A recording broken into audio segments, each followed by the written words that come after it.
2022 has been another crazy ride, and we still have about 7 weeks left. So, before we get into 2023, I thought it might be a great idea to speak to one of my favorite astrologers, Bryan Scarborough, or Fixed Air Moon, and just find out what these last 7 weeks have in store for us before we sit down and have an in-depth look at 2023. So, Bryan, thank you so much for taking the time to sit with me and just talk about some of the bigger things that we're having happen over the next few weeks. You are most welcome. And thanks for having me back on. I really appreciate it. Well, we had an incredible response to the last time that we sat down and spoke. So, let's do it all again. Let's do it again. Now, one of the things that I think is, in my opinion, one of the biggest things that's happening is happening in a few hours from when we're actually sitting down and having this conversation. And that is the full lunar eclipse, which will be visible in Australia, is it parts of Europe, and here in the US? Yeah, mainly like the United States, North America, South America, Australia. Not a little bit in Europe, but it's interesting because like Eastern Europe and Russia and like that whole area just was like hammered by the solar eclipse, and then they don't get the lunar eclipse, and we didn't get the solar eclipse energy on us, but we get all the lunar eclipse. Interesting little flip, I guess. And this is a big lunar eclipse because we're not seeing another one until 2025. A total. Yeah, the Yeah. total lunar eclipse in Taurus is pretty rare. We haven't been getting eclipses in Taurus have been rare. Just even looking back at solar eclipses, we haven't had a solar eclipse in Taurus since 1985, which is interesting. Like, we'll have a node there, but the sun will be in Aries. And we finally got that solar eclipse in Taurus locking in this new slide of value in our life, and then now we get this total lunar, which is a big deal too. And that is really this eclipse cycle is really setting forth a lot of change for the collective, and a lot of change of like really looking at the Taurus values within yourself, because it is Taurus, it's a Venus ruled sign. So we're really looking at that relationship to ourself and the confidence and the groundedness and being able to like really take care of ourselves. The more we can take care of ourselves on a deep spiritual level in many ways, and a physical level amidst challenges, because there's always going to be challenges. And I think that this is a challenging axis because it deals with Scorpio, which deals with death and regeneration, transformation. It's not exactly the most comfortable place in the zodiac, if you will. But that North Node and this energy in Taurus is really saying, hey, like you can take the high road here, especially with this eclipse with Uranus, and even square over to Saturn in Aquarius. There's a lot of this Uranian influence here, which is really trying to elevate us, I would say more into a higher level of consciousness, more objective, but more objective from a really stable place within ourselves. And that's going to be a big factor for many people, because we're seeing a lot of the shift, a lot of the split, if you will.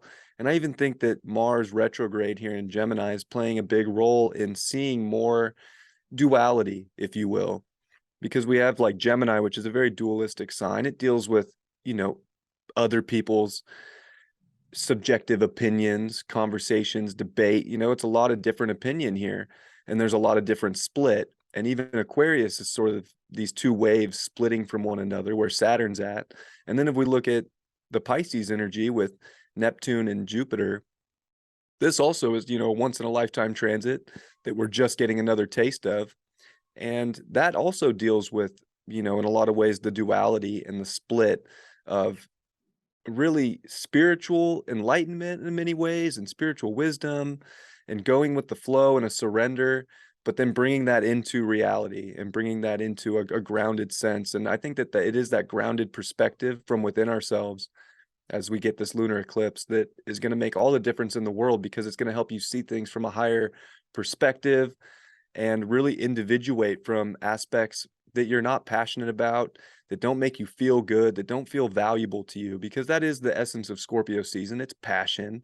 We can get a little obsessed here, and we have a lot in Scorpio with the South Node, Venus and Mercury, we can get really attached to certain aspects of life. And I don't think that attachment's necessarily a bad thing, but we are starting to see where we can put our passions and our, really attach our energy to more valuable ways of living within ourselves, and maybe not get so obsessed over the outcome or how it's supposed to look, because Uranus, you can't really predict what Uranus can bring here. And it's getting ready to come back to 15 degrees of Taurus, which semi-squares Aries, it semi-squares Cancers, and it hits these cardinal points, which are big areas in the zodiac, very intensely.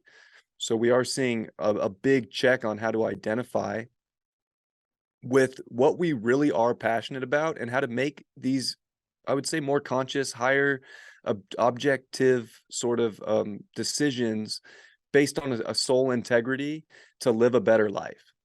And I think that we have to battle sort of a crazy mirror in the collective, or one that's going to look very erratic or unstable or scary. But this is about not really giving fear much of our attention, but giving beauty, because that's Taurus. It's like the Garden of Eden here. And then we have Scorpio, which, it's the underworld energy. You can call it hell if you want, but it's not. Scorpio's great. Um, we get to choose where do you want to live right now in life? Where do you want to position yourself and feel grounded at, in the intensity of a life that you don't even feel connected to? Or are we going to kind of disconnect from that energy and really connect to a life that is flourishing, because we're creating that from a higher perspective in many ways and connecting to higher aspects of ourself and higher timelines?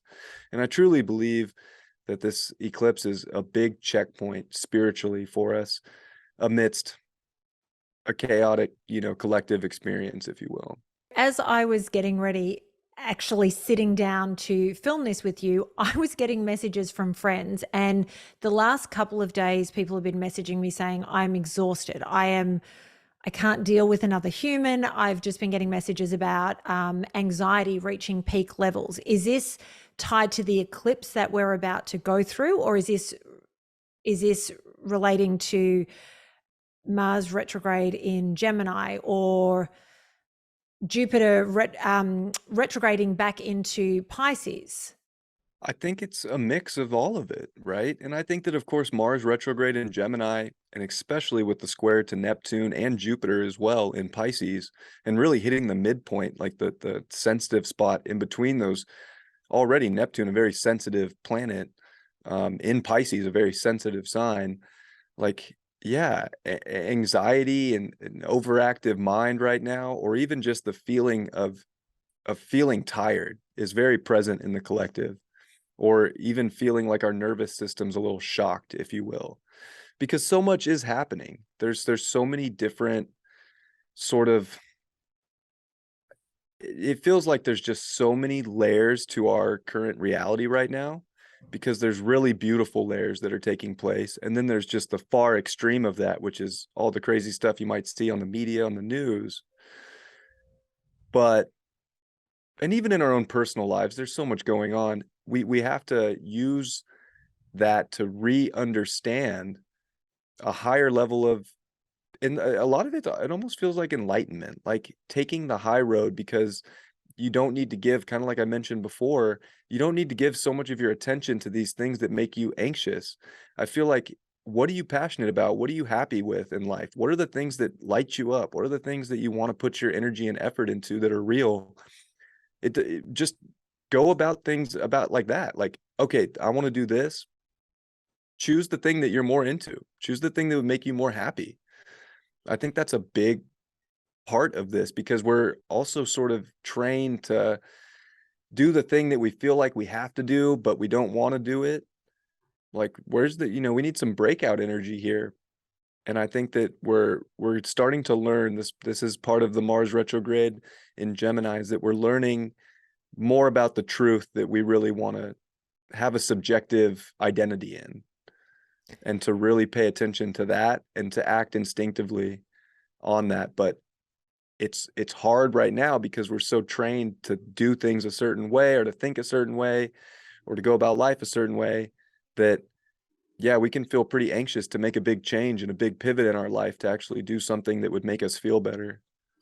Do you think part of the fear comes from that thing we do as humans where letting go of something, even if we know it's not serving us and it's not bringing us joy, and stepping into the new thing that does bring us joy, but nothing, we don't know what lays ahead if we make that choice? Do you think part of the fear and anxiety is we're at this crossroads essentially where we need to choose which road we're going down, but it's the fear of letting go what Yeah, we know, even though we know what's up that other road is probably going to be better for us, but it's the fear of the unknown. absolutely. And I think that with Neptune and Jupiter in Pisces right now, I mean, this is the ultimate time. Like the gift is in the surrender, right? The gift is in your faith. Like that if you actually do the thing you really value and that you're really passionate about and that you want to be creating your life around, that it's going to have faith, that you have to have faith and it's going to show up for you. Now, that's where it gets hard is because Mars here wants, kind of the specific facts in Gemini about how that's going to look, but that counteracts. That's why, there's a square here between Gemini and Pisces, because when you start to get to the specifics, you you kind of close yourself off from how things can actually come in and look in our lives. So we can't have like such a specific, this is how it has to look or I won't be happy.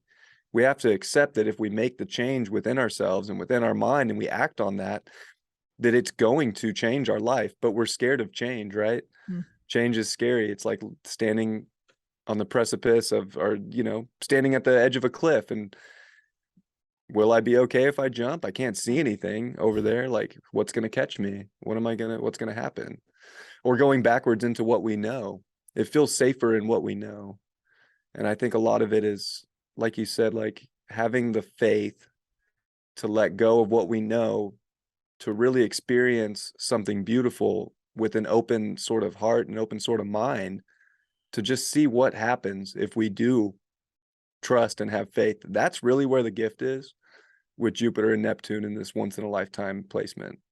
The other thing is we've got Jupiter, which has just retrograded recently back into Pisces, and Hmm. that's not moving back into Aries until sometime in December. Yeah, December 20th. And what is, with us moving back into Pisces, what is Jupiter doing, or what is it sort of creating for us? It's creating a belief check because it came into Aries, and we get this every 12 years with Jupiter, but when we do get that Jupiter crossing the Aries point, we do start to believe in a new sense of self, in a new sense of our story, in a new way to look at all those things that we've learned from the past in many ways, but to start like the adventure over again from a place of more wisdom, from a stronger place within ourselves. And it's hard when you get a retrograde from, the start of the zodiac back into the end of the zodiac, because we can almost feel deflated in many ways that new story that we kind of already got a good chance to identify with. We had half the year with Jupiter in Aries, almost feels like the rug's getting pulled out and something's showing up that's kind of like a little chaotic or not what we envisioned it to be, or something that's saying, hey, do you have faith in that new story? Do you really trust that the universe will provide it for you? Or are you going to go backwards into the past, into what really doesn't exist? So when we're going backwards into the past right now, it really is, especially in Pisces and with Neptune here, it's quite an illusion. Like it's really a big spiritual test to continue forward, even when we can maybe start to doubt the belief of a story we were already kind of committed to creating earlier this year. It's being an Aries and having Jupiter there for me has been a good time. And I think there have been questions. I mean, you've been on the receiving end of some of my questions about questioning whether I am doing the right thing. So when when Jupiter moves, when does Jupiter move direct? Jupiter goes direct. I have that. I think it's in 2 weeks actually from doing this, but the exact date will be.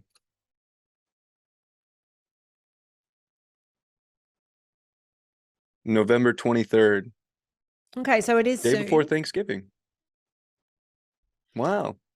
And will the questions that we've been asking ourselves in regard to the journey that we're on and the choices that we've made, will it sort of will it be almost an instantaneous sort of relief as Jupiter moves forward, or does it take a little bit of time after it's moved out of Pisces for things to settle back down? Oh, I think, some people might feel it instantly, especially, people with a lot of Sagittarius or Pisces in their chart. I think they feel Jupiter a little bit more intensely. Um, but it takes time. But once it like Jupiter starts moving, when Jupiter gets going after its station, Jupiter starts booking it. And then we can really start to see the story unfold.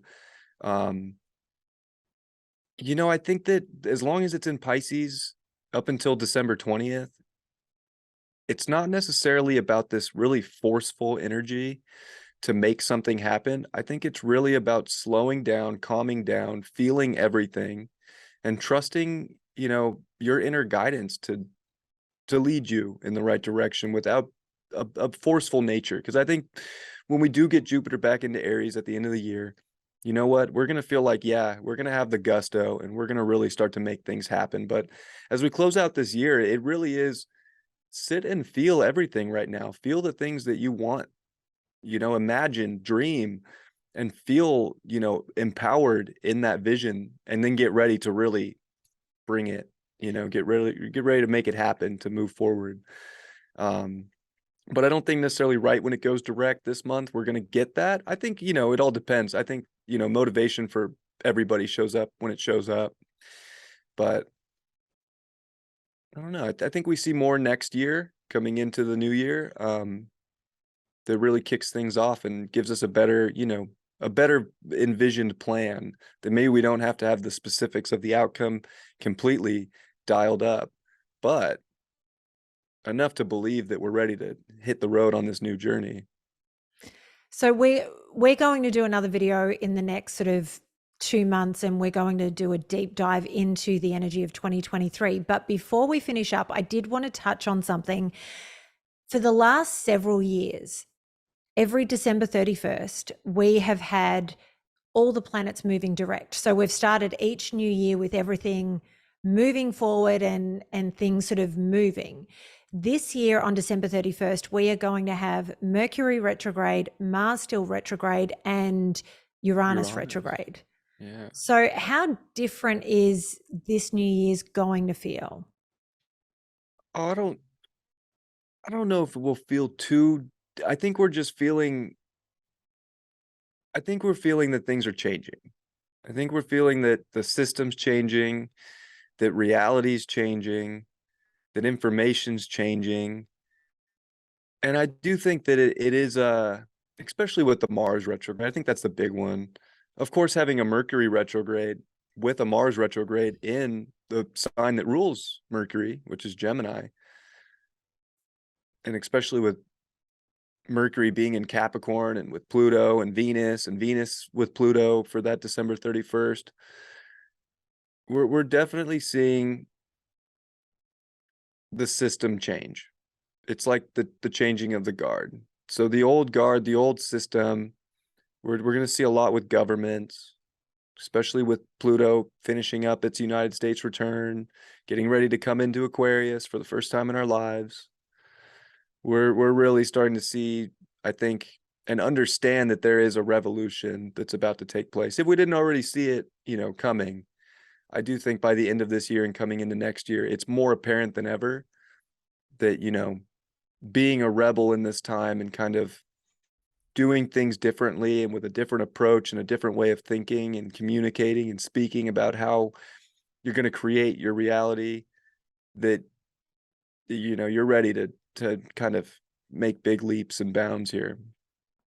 So it can be positive. I think it's a lot for people, though. I think that when you mention the anxieties, this we're in a place now finishing this year where mental health is going to be an issue with Mars retrograde in Gemini, square Neptune 3 times, a Mercury retrograde at the end of the year.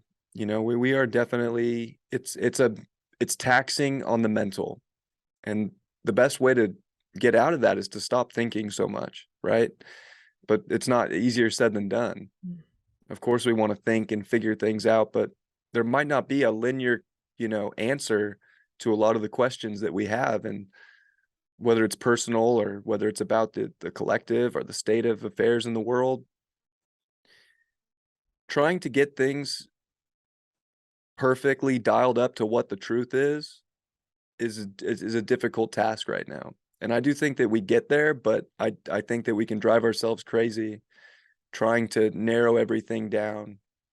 We need to just be open to information and be able to express ourselves and express our feelings and what we want and what we're looking to do and what the world's going through, but to not get too attached to the outcome, or we might trick ourselves into a state that we don't want to be in, that can be kind of mentally induced. I think it also, from everything you're saying, we should be focusing more on being present in the moment versus looking ahead and worrying about what lays ahead. Yeah, absolutely. Which I think is Absolutely. a good And the way. past. I think the future and the past right now are kind of can be our worst enemies. Like, this is really a time to be present. Every way that you feel right now, every action you take, every way that you think about yourself, everything that you think about others in the moment is very potent right now. And we can get really caught up on where we're going to be next year, where we're going to be in 3 years, 5 years. I think we're at a place where it can go so many different directions because there's so many different splits in our consciousness and in the collective. It's not just one and two. There's so many different timelines layered on each other right now in this present moment that it's really important to pick the one you want to be on. And you can only do that by within yourself acting and choosing and thinking positively about the one you want to be on, and not so much about where it's going to get you, but those positive moments and those positive actions and thoughts in the moment will get you ultimately where you want to go. But it can bring change into your life as well that you have to be grateful for, because you wouldn't be going into where you actually want to go if certain things didn't change as well. Absolutely. And one of the big lessons that we often talk about just as humans is when we let go of things, it creates room for the new things to come into. But if we're so focused on hanging on to what was and what we have and what's familiar, there's no room for anything else to come in. Yeah. Yeah. I believe the past doesn't even exist anymore. I'm like one of those people. I'm not like a very nostalgic human. I'm like, oh, does that even exist anymore? I don't know. So I try and I have a lot of Aquarius in my chart. I'm always kind of going forward, if you will. Mm.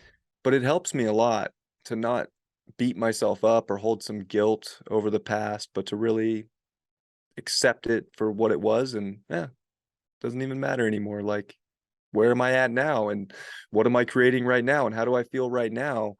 That's all that really matters. And when we look back to the past and we're hyper focused on something, we're the only ones hyper focusing on it. As much as we Exactly. think that we screwed something up so royally and everybody is sort of honest about it, they're not. They don't care. They're obsessing over their own thing. And Yeah, for me, and this is something I had to learn through the years I've been on this earth, is my past makes up my story. It doesn't define who I am. exactly. So that was going to be the last question, but something just popped into my mind, which I should have asked when we were talking about the eclipse. We have the eclipse happening in a few hours, and then tomorrow is voting day here in the US. Hmm. How do you see the eclipse energy affecting the election? I don't have a lot of confidence in the system right now and the way that voting is done. I am going to vote. I am going to do it because I want to, right? And I think you should do what you want to do right now. It's very important. But because of Jupiter and Neptune in Pisces, and because of Pluto finishing in Aquarius, and because of Pluto being the dispositor of the South Node, and having eclipses with the South Node and all this Scorpio energy. The idea that the government is going to fix the world, no matter who you're voting for, astrologically doesn't make a lot of sense. And with Jupiter and Neptune in Pisces, last time it was there was 1856. And just so happens that year there was, I don't know what we can say here on YouTube these days. It's pretty locked down, but there was that thing where there wasn't integrity in an election, and it had to do with bleeding Kansas and had to do with double voting. And basically a war started over it, and they just let it go because there was too much blood already spilt. And I would say that, look, go do your thing, vote. I think that you should do whatever you want to do, but don't get attached to how it's going to look, because there's a lot of deception out there right now. There's a lot of illusion. There's a lot of just games being played with people. And it's just to take you out of your sense of power within yourself and the reality you can create, thinking that something else or a government or Republicans or Democrats are going to make your life better. You make your life better. So do what you want. Go vote, but don't expect it to go a certain way. This eclipse is too Uranian, and we have this right here. Like, here's an example. All the polls are saying like, oh, the red wave, like well, maybe. I will say that I looked at the Saros cycles for this eclipse, and every time there was an election, all the way back to I think 1930, 32 or 30, that it was a Republican candidate who won. So, there's definitely a possibility, but I think that it's unpredictable energy with Uranus. And I think that with Jupiter and Neptune in Pisces, there's high levels of deception through media, and even making sextiles over to Pluto, and Pluto dispositing the South Node in Scorpio. There's manipulation of power going on. There's manipulation of media. Just don't get too invested in something that you ultimately don't have control over. Let the system, let the universe, it's going to work out all those kinks in time, but there's kinks in the system right now. And that's my opinion based on the astrology. It's probably not going to go the way people think, and don't be surprised if you feel like you got cheated. Thank you so much for taking the time to break all of this energy down, because it does seem like this last 7 weeks that we have left in 2022 are massive. So thank you for that. I look forward to our deep dive into 2023. And as always, I'll have all the links to find you in the comment section below. Bryan, thank you. I appreciate it so much. Thank you.